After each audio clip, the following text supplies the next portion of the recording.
Hello guys, welcome back in another mini blog. আজকে সকাল সকাল উঠে রান্নাঘরে হাজির হলাম এটা দেখবার জন্য মা আজকে ব্রেকফাস্টে কী প্রিপেয়ার করছে।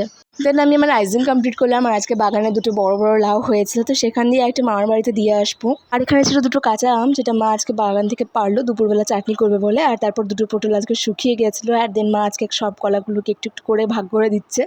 1 ডজন কলা সবাইকে দেবে, তো মামার বাড়িতে দিয়ে আসবো। এত বড় কলা কাঁচটা তো আর খাওয়া যায় না, ওই জন্য মা সবাইকে দিয়ে তারপর খাবে। তারপর এদিকে দেখো আমার একটু ভিডিও এডিটিং ছিল, তো সেটাই কমপ্লিট করছিলাম। দেন চলে গেলাম স্নানে। আজকে স্নানে যাওয়ার আগে কিন্তু আমি একটু ফেস প্যাক লাগালাম।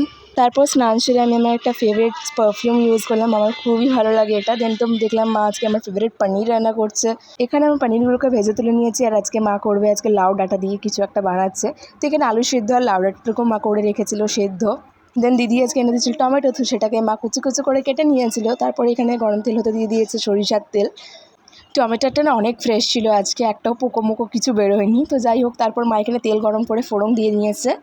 আর আজকে দিদি বাড়ি ছিল, দিদির একটা পার্সেল এসেছিল, সেটা আমি কালেক্ট করলাম। এটা আই থিঙ্ক ফ্লিপকার্ট থেকে এসেছিলো, লোগোটা দেখে বললাম। So that's it for today, by.